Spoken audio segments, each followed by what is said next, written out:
tout le monde, on se retrouve aujourd'hui pour mon récap de mes lectures de juin. Ça doit être la troisième fois que j'essaie de filmer cette vidéo. Ce récap de mes lectures de juin va être relativement court parce que j'ai seulement lu 4 livres. Le premier livre que j'ai lu en juin, c'est Sa Majesté des Mouches de William Golding. C'est un classique. Ça faisait assez longtemps que je voulais le lire. J'ai reçu des avis assez mitigés dessus. J'ai entendu des personnes me dire qu'elles l'avaient adoré, qu'il était génial. Et j'ai entendu d'autres personnes dire que bon bah voilà quoi, ils étaient pas trop pris dedans. Personnellement, j'ai dû mettre 3 étoiles. Donc c'est une Robinsonade mais avec des enfants. Après le crash d'un avion, des enfants se retrouvent seuls, sans aucun adulte, sur une île. Ils sont assez nombreux et ils vont vite devoir s'organiser. J'ai trouvé ça intéressant parce qu'en fonction d'où viennent les enfants, par exemple les enfants qui viennent des collèges privés, etc., enfin ça va créer différentes classes et je trouve que ça montre assez bien comment les sociétés se forment. Ça parle aussi de la violence chez l'être humain et c'est d'autant plus percutant du fait que c'est présenté chez des enfants qui sont censés être les plus innocents. Mais j'avoue que j'ai pas été tellement prise dans l'histoire, j'ai pas été passionnée par l'intrigue, je sais pas si c'est l'écriture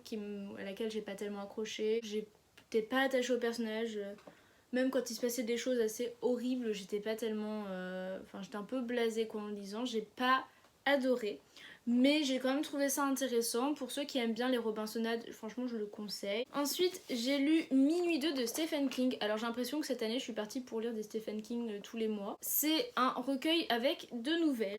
La première nouvelle s'appelle Les Langoliers. Plusieurs personnes prennent un avion de nuit et elles s'endorment pendant le vol. Et quand elles se réveillent, elles sont seules dans l'avion, donc je crois que ça doit être un groupe de 5-6 personnes. Il n'y a plus de pilote, plus d'hôtesse de l'air, plus aucun passager. Ils comprennent pas trop ce qui se passe, surtout que quand ils passent au-dessus des grandes villes, ils voient aucune lumière, rien du tout. Pour augmenter l'angoisse un peu qui se dégage de cette situation, un des passagers qui est bloqué dans l'avion avec eux a un comportement violent, assez étrange. Je trouve que c'était très bien écrit, j'ai trouvé qu'on ressentait bien l'angoisse. Après on trouve un peu un des thèmes qu'on retrouve souvent chez Stephen King, des thèmes un peu métaphysiques sur qu'est-ce qui advient du temps qui passe, le déroulement du temps, la vie après la mort, etc. Un peu des éléments surnaturels, un peu des dons de voyance chez certains personnages.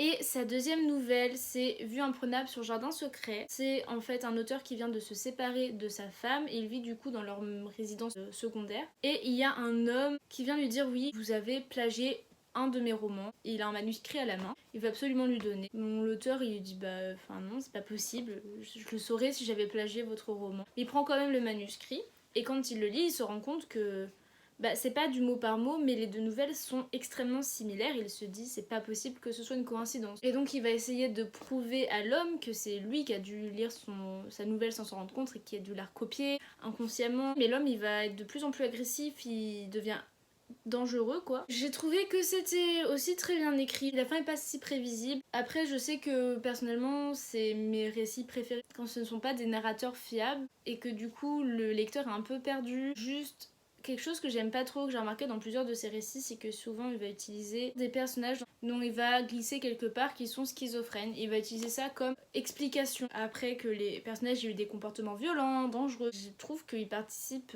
beaucoup à la représentation négative des personnes qui ont des troubles de la personnalité ou des troubles mentaux. Et est-ce qu'ils soient représentés comme des agresseurs alors que, on le rappelle, dans la plupart des cas, les personnes qui ont des troubles mentaux ou des troubles de la personnalité sont victimes d'agressions et non agresseurs. Du coup, ça me plaît pas trop parce que c'est pas la première fois que je remarque ça dans un roman de Stephen King. Mais sinon, j'ai adoré, j'ai mis 5 étoiles sur Goodreads, je crois. C'est pour dire à quel point je l'ai aimé. Ensuite, j'ai lu La Nuit des Temps de Barjavel. Alors, je vais pas m'étaler sur ce roman parce que je compte faire une vidéo dédiée à ce livre. Comme on peut le voir, j'ai beaucoup de choses à dire. Je l'ai détesté. J'ai mis 2 étoiles. J'ai trouvé ça nul. En soi, l'histoire est pas mauvaise, bon, elle est pas non plus révolutionnaire, je trouve. Enfin, je sais que Barjavel est un des précurseurs de la science-fiction en France. L'histoire était sympa, j'ai quand même réussi à être prise dans l'histoire à un moment donné, mais ça m'a pris beaucoup de temps. Mais ce qui m'a dérangé, c'est pas tellement l'histoire, c'est le sexisme et le racisme